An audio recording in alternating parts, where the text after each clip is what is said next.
It was always the Jags. It's always the Jags. It's always the Jags. Always the Jags. Welcome back into Always the Jags, your podcast for everything Jacksonville, everything Jaguars, everything Duval.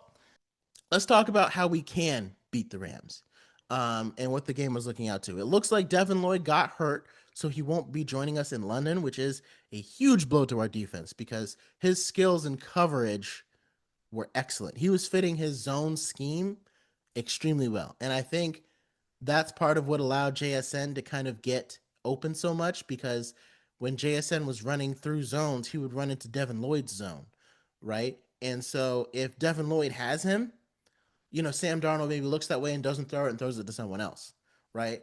But I think like it might look like JSN beat Greg Newsome, but it might be that JSN crossed into Ventrell Miller's zone, who was playing for Devin Lloyd, and if he beats Ventrell Miller's not fast enough, Sam Darnold's already looking that way and throwing the ball to him.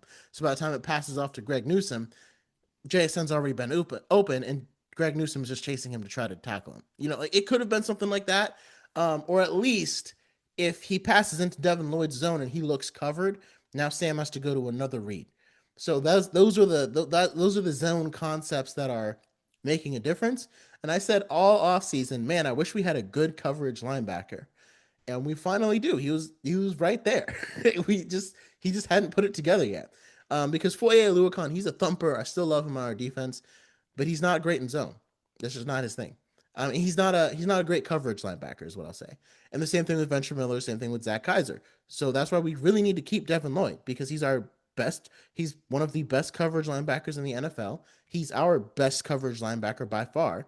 Not only is he our best one, he's our only coverage linebacker, because not all linebackers are good in coverage. So I say all that to say that's going to be a huge blow for our defense. I think the only chance we really need Robert Hainsey to play. I need to look up some more information to see if he's going to, because if Robert Hainsey doesn't play, I don't think our offensive line will have a chance. Now, we do have a chance against the Rams because Puka Nacua is hurt. So it looks like he won't be playing. So defensively, that means, and Travis Hunter's been playing so well on defense, I'd be fine leaving Travis Hunter on the other side and let our zone double Devontae Adams. And then let Travis Hunter cover the other guy, maybe in man, or you could do some zone pass off, things like that. But as long as you have Devontae Adams covered, I think we can limit the Rams offense and what they want to do. And our run defense was still good against the Seahawks, right? It didn't suffer because, again, our linebackers are very good against the run. So I think, you know, Kyron Williams, if we're able to bottle up the run game and keep Devontae Adams covered, Matthew Stafford won't have a lot of options, even though we'll be missing Devin Lloyd. So it almost evens out, but not quite. I think if we're missing Robert Hainsey, it'll probably end up being a loss.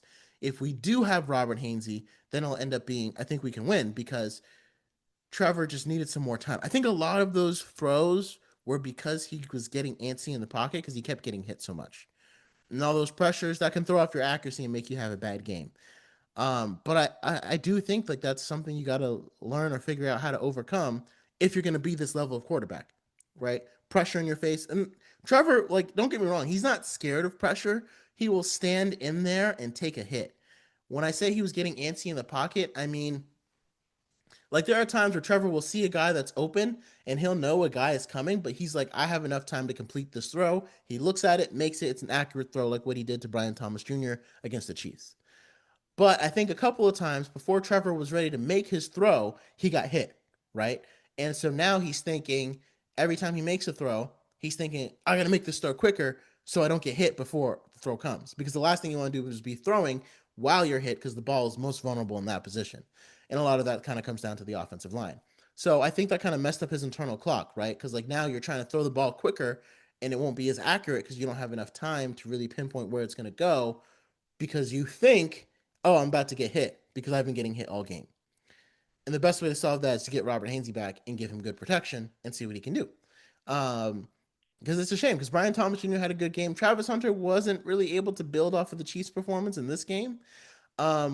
But the Rams do have, I'm not going to say like a cornerback weakness, but their cornerbacks is probably the weakest part of their defense, right? Of their defense.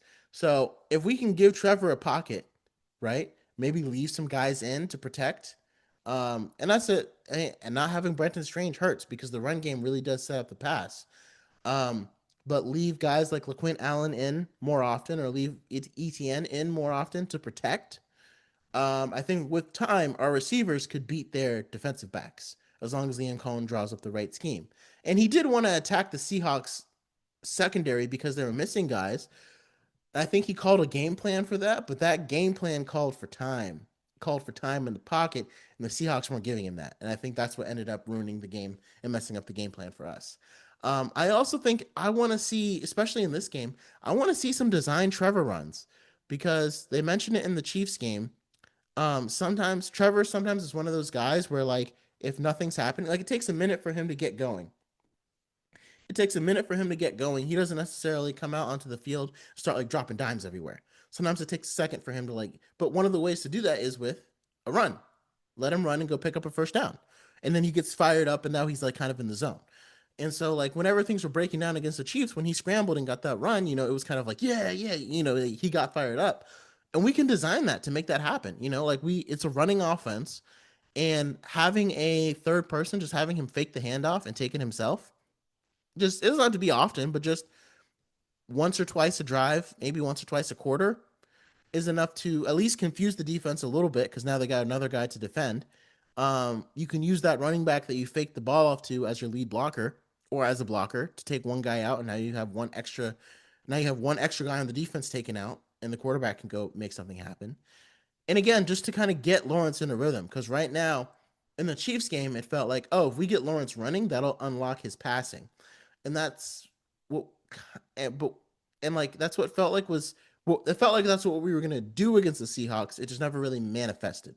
So let's see if we can do that. And I think that's a good recipe for beating the Rams.